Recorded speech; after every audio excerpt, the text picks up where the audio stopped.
My first prediction is the Geomancer. Nope. But I feel like I must include the Apothecary in my prediction. Negative? I feel confident that 6.0 will introduce 2 jobs, 1 healer, and 1 caster DPS. You get the point. Hey everyone, Mr. Happy here, and in this video we need to revisit some of our job predictions for 6.0. Last month I made a video with my predictions for jobs I expected to see in Final Fantasy XIV's next expansion. We went into research and reasons and sightings in game and all sorts of things. But since that video, Square Enix aired an expansion announcement and a live letter, and well, we got a lot more insight into what we're dealing with here. At the start of that announcement stream, we got our first peek at Final Fantasy XIV's new expansion, Endwalker, along with a portion of the full trailer. At one point, these Gundam-looking weapons appear and tear up a dragon, only to reveal that Alphino has picked up a new job. Well, at least I got half of the prediction right. I thought perhaps both of the twins would get job changes and they would both show up in the new trailer.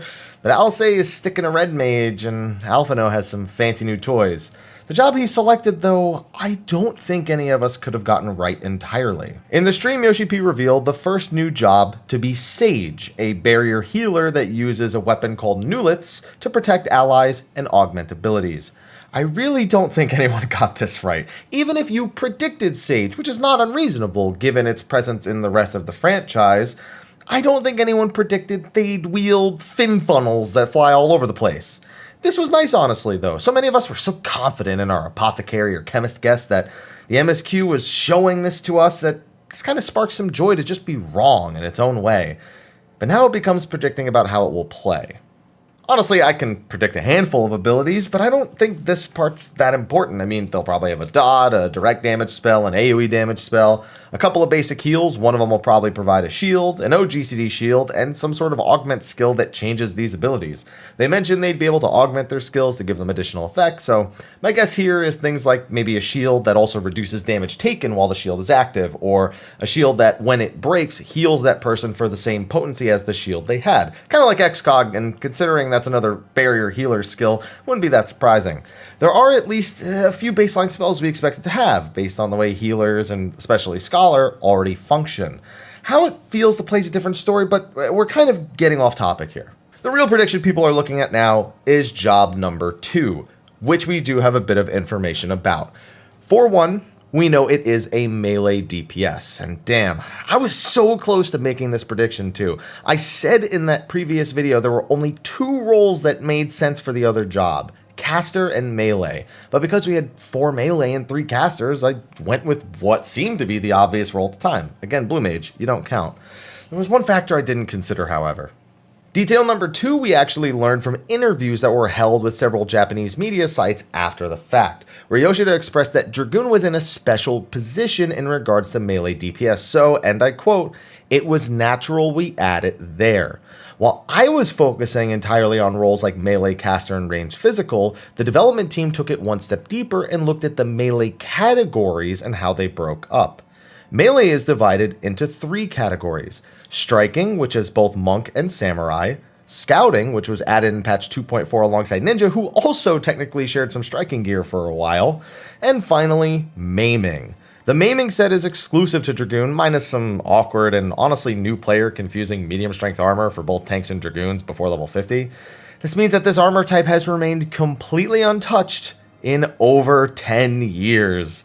Yeah, when you think about it that way, it's really no surprise the new job is going to be leaning more towards a more heavily armored melee DPS, a role people thought Samurai was going to fill initially, but looks like you'll get at least something along those lines now. However, detail number 3 is where speculation really begins, and I really use the word speculation and not prediction. Historically, Yoshida has teased new jobs by wearing certain shirts at different announcement events. At the very first Fan Fest in North America, he wore a Batman shirt to tease Dark Knight. He then went on to wear a 007 shirt for Machinist, a Scarlet Witch shirt for Red Mage, and a Spider-Man shirt for Samurai. The last one's a little weird, but we'll actually have to come back to that in a minute. This time Yoshida went through 3 different shirts. Now the first was a giant no comment shirt, which he wore throughout his discussion on Sage and showcasing its skills via a video. Upon returning from watching that video for the second time, he came out wearing this shirt.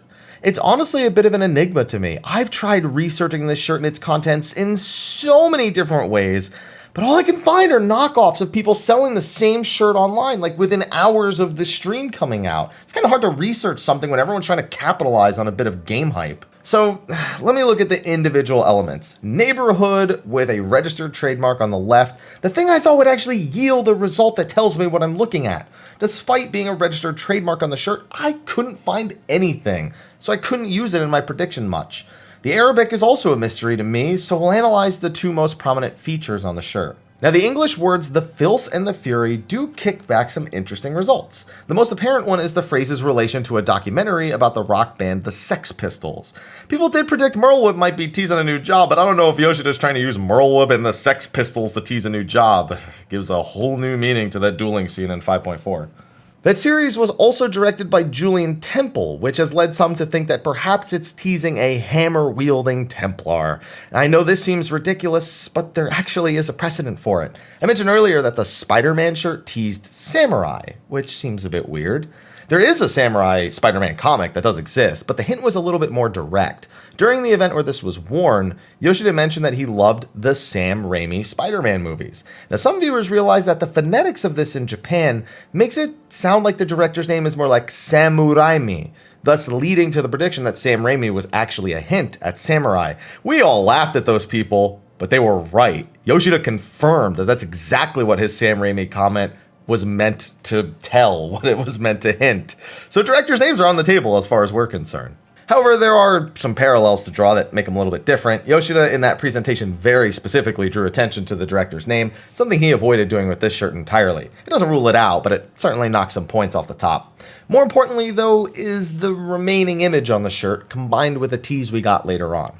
The final bit of the shirt we can analyze is a Grim Reaper looking being saying, "I'll be here if you need me." I also desperately tried to find the original comic strip for this and came up empty again. Pinterest posts with uncredited uploads and of course, more people selling this damn shirt. The logo in the bottom right even lost me. I figured it was the logo for Neighborhoods. It's NBHD or whatever order the letters are supposed to be. Maybe it was Neighborhood Comics, so I searched that. That kicked back a comic shop in Georgia who didn't have this logo, and I couldn't even, it was a lost cause. So I don't know, man, I'm trying to dig too deep. Let's just look at what the comic actually has on it, because I think that's more important. So this is either the Grim Reaper or Charon from a really, really old comic strip. There's a number of ones it could be from, but I couldn't find the exact one. This got me at least a few of my brain cells going. What if the weapon of choice was a scythe? You know, the Grim Reaper, Charon, we always see them with a scythe. The scythe isn't present in this shirt, but, you know, that's just the most iconic thing that this individual has, unless you consider the boat that Charon has for the river Styx. And I don't think we're getting a boat weapon, unless it's supposed to be symbolizing going to the moon. Thinking about it too deep again, let's focus. It's a good thing we got someone on the train of thought of scythes, because there was another production a little bit later on in the day.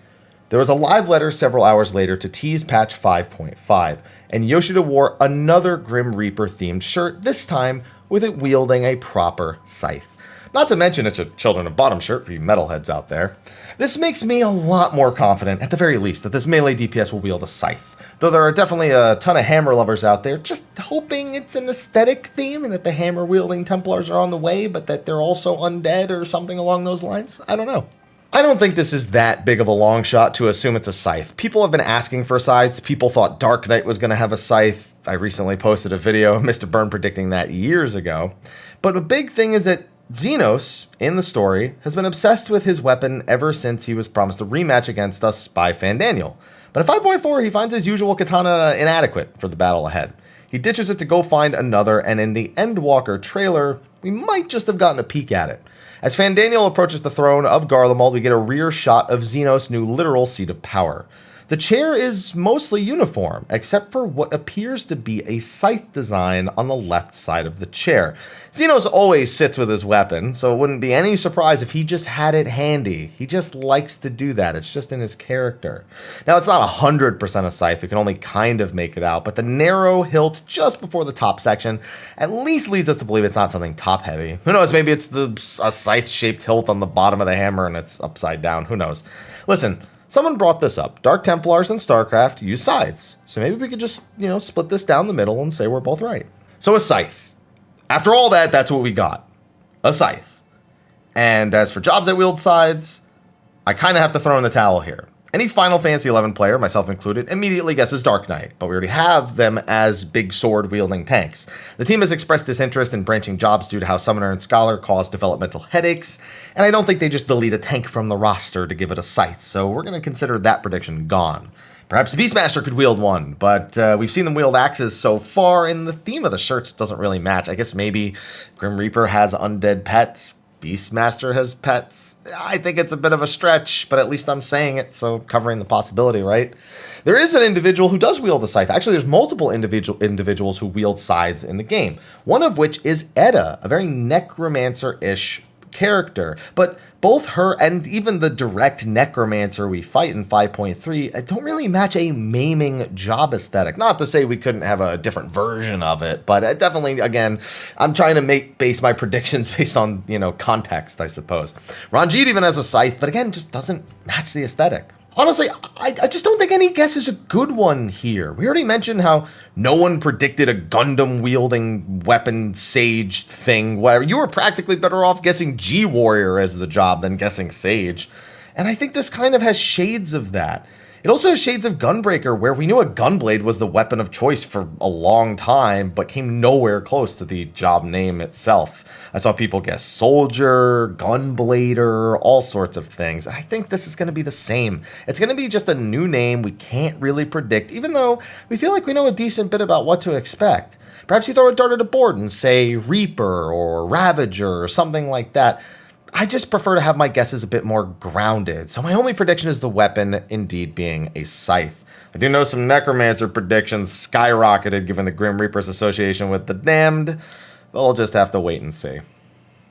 And with that, we'll just have to revisit this video one more time in May. We are going to find out what this new job is in the middle of May when they do their digital fan festival. We'll probably get a lot of details to go over at that time. So mark your calendars for May, 14th, 15th? I'll include a link to it in the description, or at least a link to the source of that information in the description. But thank you for going on this little mind-boggling trip with me as we unsuccessfully find a bunch of sources that we just don't find because we're unsuccessful. Thank you for watching. Be sure to like, favorite, subscribe, and share, and stay tuned for more information, predictions, speculation, news, whatever on Endwalker. I will see you all in the next video, and until then, take care.